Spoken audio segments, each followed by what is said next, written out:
कथा। आज भगवान श्री कृष्ण ने अर्जुन को भक्ति का महत्व समझाया। राधे राधे, जय श्री राम मित्रम। मैं नीतू पांडे चुपचाप आप सबका स्वागत करती हूँ।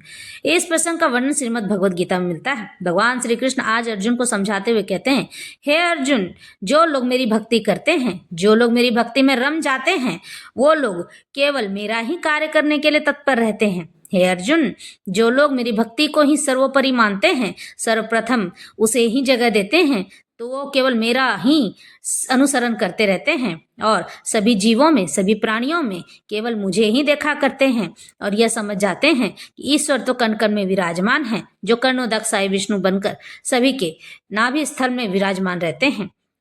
अर्जुन को भगवान कहते हैं कि हे अर्जुन, जो लोग मेरी भक्ति करते हैं ना, वह अपने आप को मुझे पूर्ण रूप से समर्पित कर देते हैं। भोजन करते समय कि मेरा जो भोजन जो भी है, अच्छा या बुरा, वह आपको समर्पित है। मेरा जो हर कार्य है वह आपको मैं समर्पित करता हूँ। गुस्सा करना, चिढ़ना या फिर किसी के ऊपर दया करना, यह भी आपको समर्पित है। मेरा तो कुछ भी नहीं है, सब कुछ आपका है। मेरा पति, मेरे बच्चे, मेरी पत्नी, यहाँ तक कि मेरे घर का एक एक सामान भी, गहने जेवर, हर चीज मैं आपको अर्पित और समर्पित करता हूँ। मैं पूर्ण रूप से आपका हो जाता हूँ। भगवान को ऐसा कहकर समर्पित कर देने पर वह मनुष्य पूर्ण रूप से शुद्ध भक्त बन जाता है और जब वो मेरी शरण में आता है तब उसकी बागडोर मैं संभालने लग जाता हूँ। और जब मैं किसी की बागडोर संभालता हूँ तो उसका भाग्य ही बदल देता हूँ। अगर उसके अंदर करुणा नहीं है, दया भाव नहीं है, तो मैं पहले उसके अंदर दया भाव जगाता हूँ, उसके अंदर करुणा जगा देता हूँ। और अगर कोई लालची है तो उसके मन का लालच खत्म कर देता हूँ। अगर कोई क्रोधी है तो उसके हृदय से क्रोध को, विषाक्त को निकाल कर उसे कोमल भाव वाला बना देता हूँ। अगर वो मदिरा पान करता है और मेरी सेवा नहीं करता है, लेकिन मन में मेरी सेवा के लिए इच्छुक रहता है, यानी उसकी इच्छा है कि वो मेरी सेवा करे, लेकिन अपनी आदतों के कारण नहीं कर सकता है, तो मैं इन आदतों को बदलने में देर नहीं लगाता हूँ। धीरे धीरे करके उसकी इन आदतों को मैं बदल देता हूँ। हे अर्जुन, जो लोग मुझे प्रेम भाव से पूजते हैं और मुझे प्रेम भी करते हैं, तो मैं उसके लिए जीवन में केवल प्रेम ही प्रेम भर देता हूँ। वो लोग मेरे बताए हुए मार्ग पर चलते हैं और यही नहीं, मुझे जो लोग प्रिय होते हैं ना, मैं उनके लिए धन के द्वार भी खोल देता हूँ, लेकिन मन से लालच हटा देता हूँ, क्योंकि वह उस धन को मैल की तरह देखने लगता है, यानी सोच की तरह। जब हम स्वप्न देखते हैं तो स्वप्न में भी धन जब आने वाला होता है तो हमें सोच ही दिखाई देता है। इसलिए मनुष्य के जीवन का सबसे बड़ा रोड़ा धन ही है। धन ही माया है जो कि मनुष्य को इस माया में बांधती है। या मेरा है, या उसका है, या तेरा है, या इसका हो जाएगा, सब मुझे मिल जाएगा। इन सब से उसे मैं दूर करता चला जाता हूँ। यही नहीं, कई बार उसे समाज की अवहेलना का शिकार भी बना देता हूँ और यह कार्य मैं ही करता हूँ, क्योंकि जब तक सोना सुनार से पीटेगा नहीं तब तक वो गहना बनेगा नहीं। इसीलिए जब तक मनुष्य पीटेगा नहीं, यानी दुख को भोगेगा नहीं, लोगों की अवहेलना का शिकार होगा नहीं, लोगों को पहचानना कैसे सीखेगा? वह यह कैसे जान सकेगा कौन उसका अपना है, कौन उसका अपना पराया है और किस तरह से अपने आप को बचाना चाहिए। हर घड़ी मैं उसके पास तत्पर रहता हूँ और उसे जगाता रहता हूँ। वैसे भक्ति तो माता पिता की भी की जाती है ईश्वर समझकर, क्योंकि पृथ्वी पर मैं हर जगह प्रत्यक्ष रूप से नहीं रह सकता हूँ, इसलिए मैंने माता पिता बनाए हैं। जो लोग निस्वार्थ भाव से अपने माता पिता की सेवा करते हैं, समझ लो वो मेरी ही सेवा करते हैं और मेरी सेवा करने पर मैं इतना प्रसन्न होता हूँ कि मैं उसका आने वाला भाग्य भी बदल देता हूँ, ताकि वह अपने जीवन के दुर्भाग्य को नष्ट करके सौभाग्य की प्राप्ति कर सके।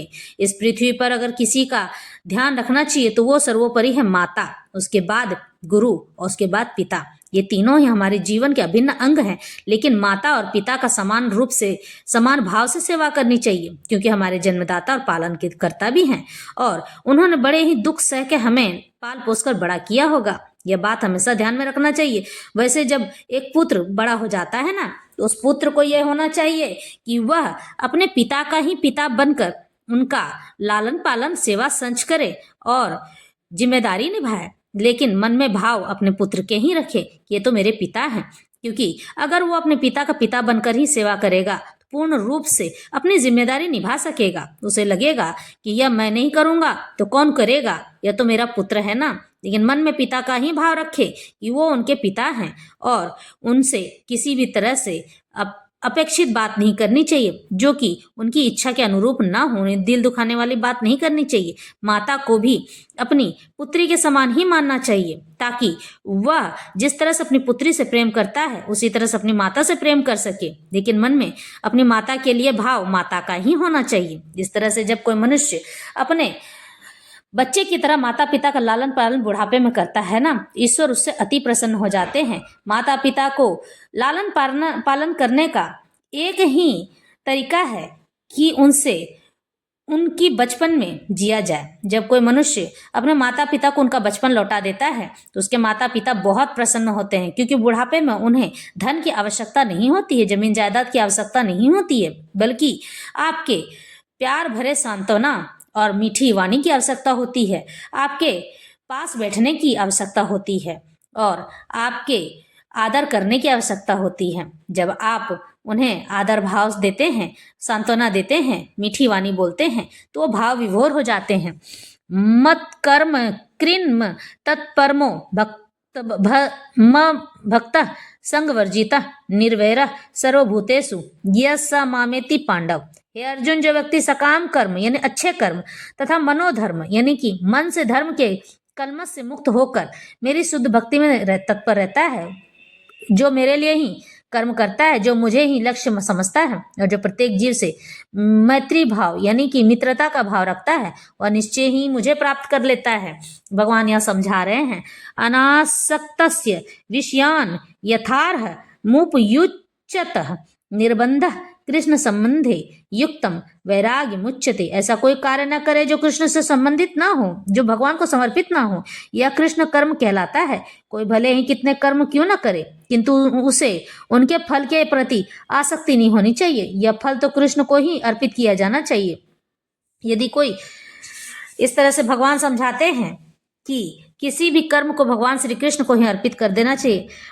अन्याभिलाषिता शून्यम ज्ञान कर्माध नावृतम अनुकृल्येन कृष्णानुशीलनम भक्तिरुत्तमा। इस श्लोक में श्रील रूप गोस्वामी स्पष्ट करते हैं कि यदि कोई अनन्य भक्ति करना चाहता है तो उसे समस्त प्रकार के भौतिक कलमश यानी सांसारिक सुख से मुक्त होना होगा।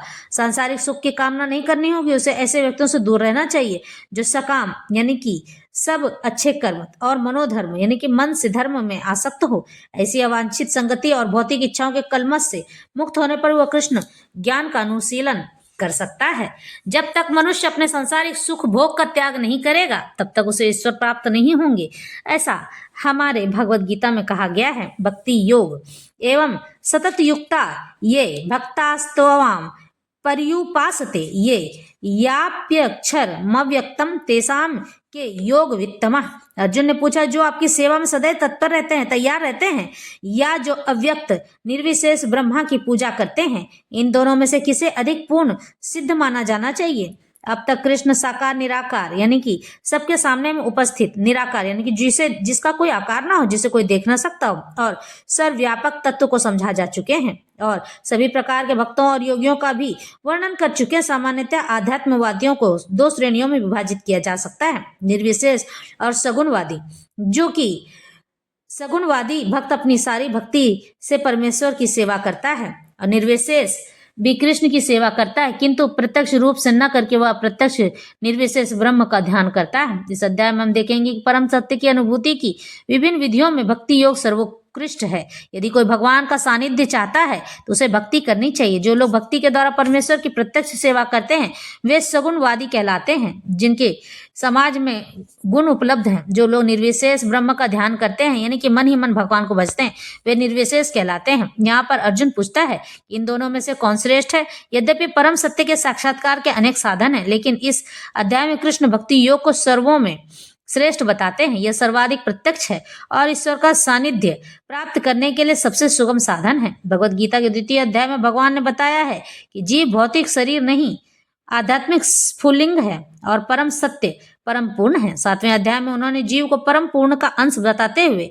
पूर्ण पर ही ध्यान लगाने की सलाह दी है। इसलिए 8वें अध्याय में कहा है कि जो मनुष्य भौतिक शरीर का त्याग करते समय कृष्ण का ध्यान करता है वह कृष्ण के धाम को तुरंत चला जाता है। यही नहीं, 6ठे अध्याय के अंत में भगवान स्पष्ट करते हैं योगियों में से जो भी अपने अंतःकरण में निरंतर कृष्ण का चिंतन करता है वही परम सिद्ध माना जाता है। इस प्रकार प्रत्येक अध्याय का यही निष्कर्ष है कि मनुष्य को कृष्ण के सगुण रूप की यानी कि जो गुण दिखाई देता है प्रति अनुरक्त होना चाहिए, क्योंकि वही परम आत्म साक्षात्कार है। इतने पर भी मैंने ऐसे लोग हैं जो कृष्ण के साकार रूप के प्रति अनुरक्त नहीं होते हैं, दृढ़तापूर्वक विलग रहते हैं, अलग रहते हैं। यहाँ तक कि भगवत गीता की टीका करते हुए भी वे अन्य लोगों को कृष्ण से हटाना चाहते हैं और उन्हें झूठ बताना चाहते हैं। तो भक्ति मार्ग का कथन यह है कि